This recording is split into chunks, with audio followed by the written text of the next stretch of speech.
Hema's cooking channel ಕಡೆಯಿಂದ ಎಲ್ರಿಗೂ ನಮಸ್ಕಾರ.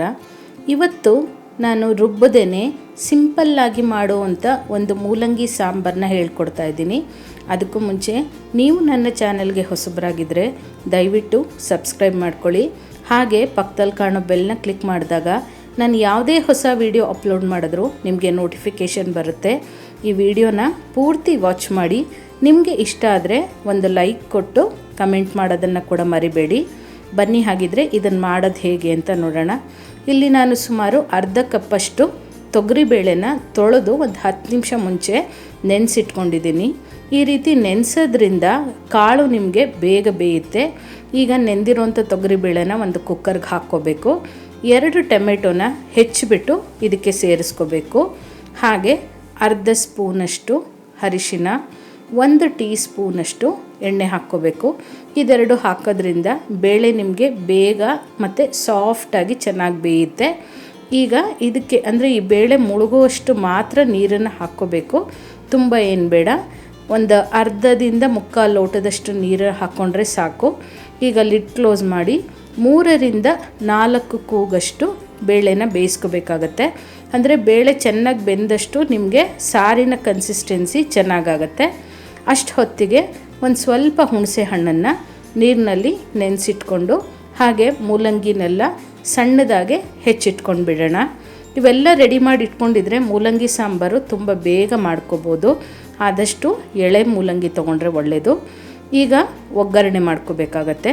ಒಂದು ಪಾತ್ರೆನ ಬಿಸಿಗಿಟ್ಟು ಅದಕ್ಕೆ ಸುಮಾರು 2 ಟೇಬಲ್ ಸ್ಪೂನಷ್ಟು ಎಣ್ಣೆ ಹಾಕ್ಕೊಳ್ಳಿ. ಎಣ್ಣೆ ಸ್ವಲ್ಪ ಕಾಯ್ತಾ ಇದ್ದಂಗೆ 1 ಟೀ ಸ್ಪೂನಷ್ಟು ಸಾಸಿವೆ ಹಾಕ್ಕೋಬೇಕು. ಸಾಸಿವೆ ಜೊತೆಗೆ ಈರುಳ್ಳಿ, ಕರಿಬೇವು ಹಾಗೆ 1-2 ಒಣಮೆಣಸಿನ್ಕಾಯಿ ತೊಗೊಂಡಿದ್ದೀನಿ. ಇದೆಲ್ಲದನ್ನು ಒಗ್ಗರಣೆಗೆ ಸೇರಿಸ್ಕೊಂಡು ಸ್ವಲ್ಪ ಈರುಳ್ಳಿ ಎಲ್ಲ ಬಾಡೋವಷ್ಟು ಇದನ್ನು ಫ್ರೈ ಮಾಡ್ಕೋಬೇಕಾಗತ್ತೆ. ತುಂಬ ಏನು ಫ್ರೈ ಮಾಡೋದು ಬೇಡ.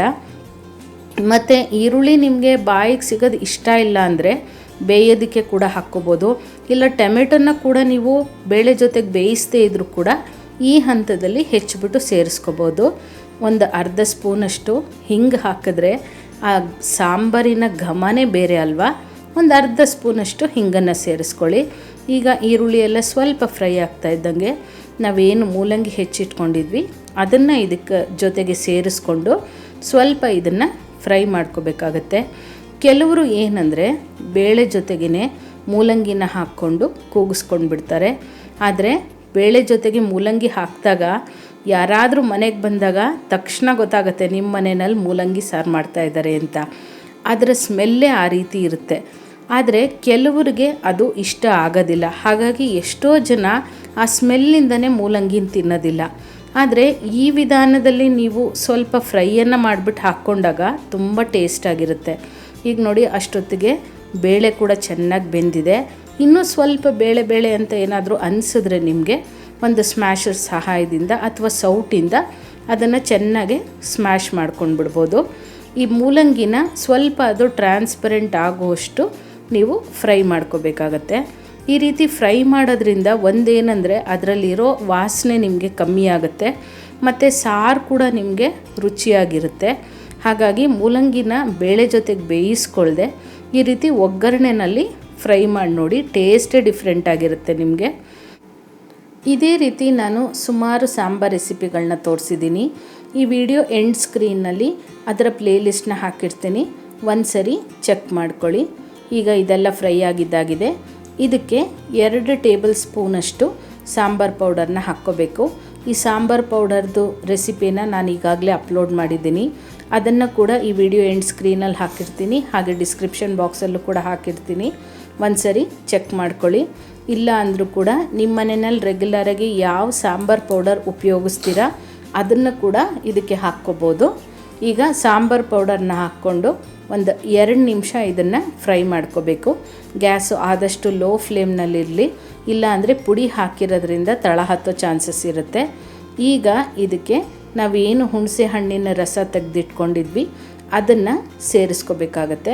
ಹುಣಸೆ ಹಣ್ಣಿನ ರಸನ ಕೂಡ ಹಾಕ್ಕೊಂಡು ಇದನ್ನು ಒಂದು 2 ನಿಮಿಷ ಕುದಿಸ್ಕೋಬೇಕಾಗತ್ತೆ.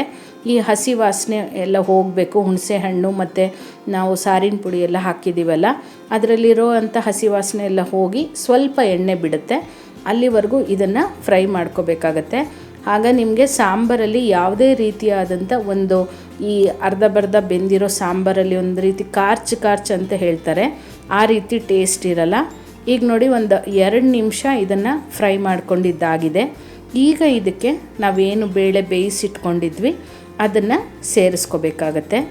ಬೇಳೆನ ಚೆನ್ನಾಗಿ ಬೇಯಿಸ್ಕೊಂಡಷ್ಟು ನಿಮಗೆ ಸಾರಿನ ಹದ ಚೆನ್ನಾಗಿರುತ್ತೆ. ಈಗ ಬೇಳೆ ಸರಿಯಾಗಿ ಬೆಂದಿಲ್ಲ ಅಂದರೆ ಸಾರಿನಲ್ಲಿ ಬೇಳೆ ಸರಿಯಾಗಿ ಹೊಂದ್ಕೊಳ್ಳೋದಿಲ್ಲ.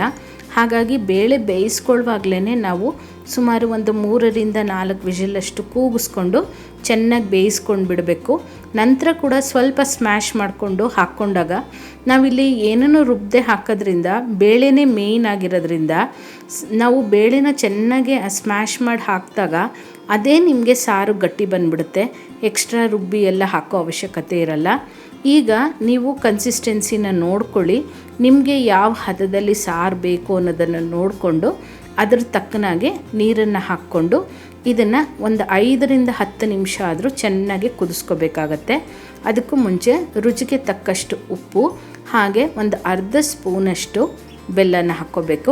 ಬೆಲ್ಲ ಹಾಕೋದ್ರಿಂದ ನಿಮಗೆ ಖಾರ ಎಲ್ಲ ನೀಟಾಗಿ ಬ್ಯಾಲೆನ್ಸ್ ಆಗುತ್ತೆ. ಈಗ ಸಾರನ್ನು ಚೆನ್ನಾಗಿ ಕುದಿಸ್ಕೊಳ್ಳೋಣ. ಈ ಸಾಂಬಾರನ್ನ ನಾವು ಎಷ್ಟು ಚೆನ್ನಾಗಿ ಕುದಿಸ್ಕೋತೀವೋ ಅಷ್ಟು ನಮಗೆ ಸಾರು ಟೇಸ್ಟ್ ಆಗಿರುತ್ತೆ. ಅಷ್ಟು ಹೊತ್ತಿಗೆ ಮೂಲಂಗಿ ಕೂಡ ನಮಗೆ ಕರೆಕ್ಟಾಗಿ ಬೆಂದಿರುತ್ತೆ. ಫ್ರೈ ಮಾಡಿದಾಗಲೇ ಒಂದು ಅರ್ಧ ಭಾಗದಷ್ಟು ಬೆಂದಿರುತ್ತೆ. ಈ ರೀತಿ ಕುದಿಸ್ಕೊಂಡಾಗ ನಮಗೆ ಹದ ಕರೆಕ್ಟಾಗಿರುತ್ತೆ. ಮತ್ತು ಮೂಲಂಗಿ ಹೋಳುಗಳು ಕೂಡ ನಿಮಗೆ ಎಲ್ಲೂ ಕದರ್ದಂಗೆ ಆಗಿರಲ್ಲ, ಚೆನ್ನಾಗಿರುತ್ತೆ. ಈಗ ನೋಡಿ ಸಾರೆಲ್ಲ ಚೆನ್ನಾಗಿ ಕುದ್ದಿದೆ. ಒಂದು 10 ನಿಮಿಷ ಕುದಿಸ್ಕೊಂಡಿದ್ದೀನಿ. ಈಗ ಇದಕ್ಕೆ ಲಾಸ್ಟಲ್ಲಿ ಒಂದು ಸ್ವಲ್ಪ ಕೊತ್ತಂಬರಿ ಸೊಪ್ಪನ್ನು ಹಾಕ್ಕೊಂಡ್ರೆ ಬಿಸಿ ಬಿಸಿಯಾದಂಥ ರುಚಿಯಾದ ಒಂದು ಬ್ಯಾಚುಲರ್ ಸ್ಟೈಲ್ ಅಂತಲೇ ಹೇಳ್ಬೋದು ಮೂಲಂಗಿ ಸಾಂಬಾರು ರೆಡಿ ಆಯಿತು. ಇದನ್ನು ಬಿಸಿ ಅನ್ನದ ಜೊತೆ ಸ್ವಲ್ಪ ತುಪ್ಪ ಹಾಕ್ಕೊಂಡು ತಿಂದರೂ ಕೂಡ ಚೆನ್ನಾಗಿರುತ್ತೆ. ಇಲ್ಲ ಅಂದರೂ ಕೂಡ ಮುದ್ದೆ ಜೊತೆಗಿದು ಒಳ್ಳೆ ಕಾಂಬಿನೇಷನ್ ಅಂತಲೇ ಹೇಳ್ಬೋದು. ಇವತ್ತು ನಾನು ಮಾಡಿರೋವಂಥ ಈ ವಿಧಾನನ ನೀವು ಮನೆಯಲ್ಲಿ ಎಷ್ಟು ಜನ ಮಾಡ್ತೀರಾ ಇದೇ ವಿಧಾನದಲ್ಲಿ? ಇಲ್ಲ ಅಂದರೂ ಕೂಡ ಈ ವಿಧಾನದಲ್ಲಿ ಒಂದು ಸರಿ ಟ್ರೈ ಮಾಡಿ, ಆಗ ಹೇಗೆ ಬಂತು ಅಂತ ನನಗೆ ಕಮೆಂಟ್ ಮೂಲಕ ತಿಳಿಸ್ತೀರಾ ಅಲ್ವಾ? ಮತ್ತಷ್ಟು ಈಸಿಯಾದಂಥ ರೆಸಿಪೀಸ್ಗಾಗಿ ಹಾಗೆ ಟಿಪ್ಸ್ಗಾಗಿ ಹೇಮಾಸ್ ಕುಕಿಂಗ್ ಚಾನಲ್ನ ಮರಿದೇ ಸಬ್ಸ್ಕ್ರೈಬ್ ಮಾಡ್ಕೊಳ್ಳಿ. ಸ್ಕ್ರೀನ್ ಮೇಲೆ ಕಾಣ್ತಾ ಇರೋವಂಥ ಫೋಟೋ ಮೇಲೆ ಕ್ಲಿಕ್ ಮಾಡಿದಾಗ ಕೂಡ ನೀವು ಆ ವಿಡಿಯೋಸ್ನ ಕೂಡ ವಾಚ್ ಮಾಡ್ಬೋದು. Thank you.